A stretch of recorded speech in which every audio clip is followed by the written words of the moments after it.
All right, y'all, we are still at Organic Soul, and we are here with another vendor who is representing Jessica Designs.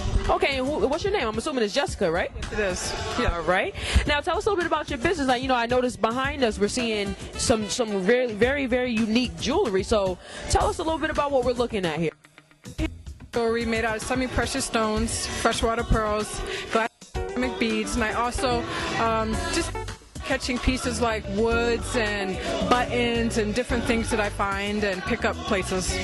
Tell us how you actually able to make that product successfully. Well, it's hard work, I guess, and finding out outlets for my jewelry and doing the research and just taking chances and getting to know people and talking with people, because once people see what you're doing, they're out there to support you. Like other vendors would tell me, Jessica, why don't you do this show or that show, and then I would go online and do my research, and now I'm doing shows. I do the Newport Jazz Festival, Saratoga Jazz Festival, Hartford Jazz Festival, and I have some stuff in different shops in Connecticut, so just trying to branch out some more. So it's just through the hard work, I guess. Yeah, and that's definitely something that makes a lot of sense, and I hope all of you who are actually listening right now really understand that it does take hard work to start a business, and that you can actually do one based off a hobby. So I'm quite impressed. That's why I'm sticking with that for a little bit. But what's funny is that I didn't know that I was creative until I started making jewelry. I was a stick figure girl. I'm a stick figure girl, know how to draw stick figures, but I didn't think I was creative until I started making jewelry. So I know a lot of people come up and say, well, I don't know how to do anything and blah, blah, blah. I think it's just a matter of finding out what it is that you're good at. It can be painting, drawing, ceramics, whatever it is. Take a chance and try to see if there's something out there for you that can bring out that creativity, because I think it lies within all of us in some form or fashion. Wow, I hope that serves as motivation to you all, because I strongly believe her belief as well, that there is something in all of us. So let's actually look at some of this jewelry some more, and can you kind of walk us through how you actually go about putting it together? And I'm amazed by these earrings right here. I don't know if we can get a zoom in shot of those. Those are just simple. That's dyed pearl and another pearl and a stone called Larimar that's in between there. And basically, sometimes I think like the beads, they just kind of speak to me and tell me what they want to do, and the colors just come together like I don't know, I have an image in my mind, and then I'll just work with the beads and just go from there. Some of these I started using like copper wire, so I just played around with the wire to see what it would do, and basically I came up with those, and then those down here, and these are just some earrings that I came up with also. So I think it's just a matter of just sitting down and just letting it just flow. And that's a lot of times what happens. I just sit there, and it makes itself. And then I feel like I'm in the zone, and then when I'm out, I'm out. So, wow, that sounds fun. I need to try to sit down and make some jewelry and let it flow. It sounds fun. So, on average, how long does it take you to make, your jewelry? I know, with each different piece, it could take different times, but just typically, in general, how does it usually work? Some of my chokers, like I just did sitting here, it took me like maybe 15-20 minutes to do a couple of chokers. I made a ring while I was here also, and this took me about I did one of these while I was here also. And sometimes like the necklaces can take me a couple hours because that one has like wire working that I did in that particular one. And sometimes the design is the hardest part, so that I may sit a long time just trying to figure out what comes next in a piece. So it's not necessarily together that takes a long time, it's just the design aspect of it. Wow.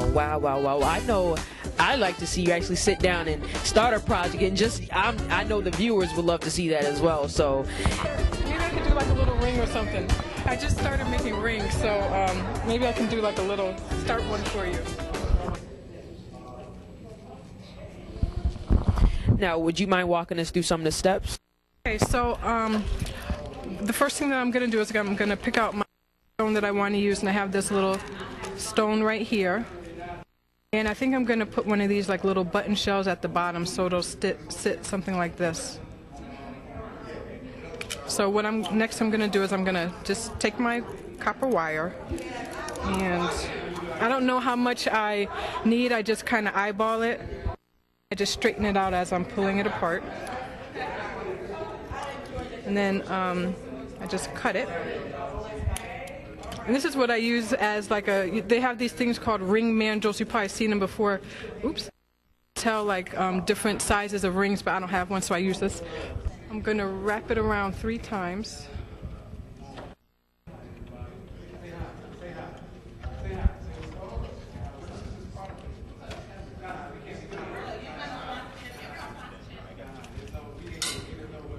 And then after that, I'm gonna twist the wire around.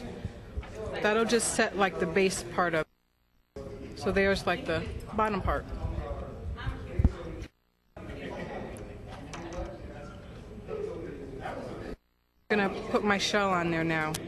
I don't know what's gonna come of this. I'm just going with the flow, I guess.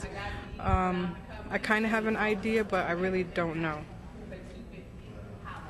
So, and I want to secure this some way, so I'm gonna just wrap it around.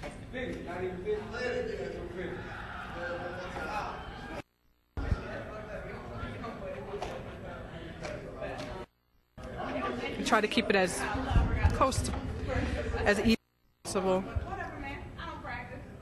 And then I'm gonna stick on my other stone.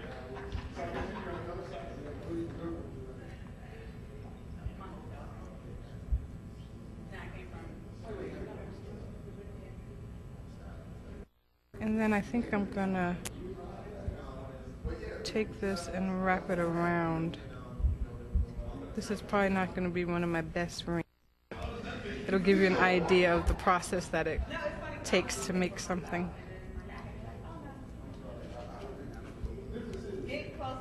And I think I'll use this extra wire to add right on top of there. And then I'll wrap it around the ring.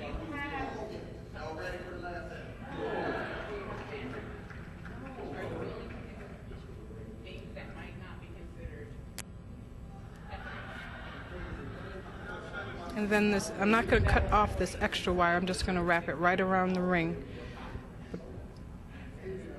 Just to give it like a little bit more design.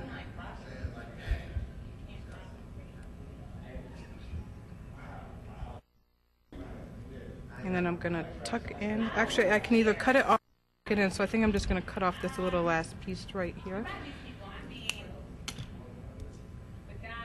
And there you have it. No, we definitely want you to get back to, your jewelry making. You're doing amazing things. We can see here the evidence of that. So you keep up the good work, and we'll definitely be keeping in touch. So, don't be a stranger to City Beat, all right? All right, thank you. I appreciate it. City Beat TV, Key at Organic Soul. Good night.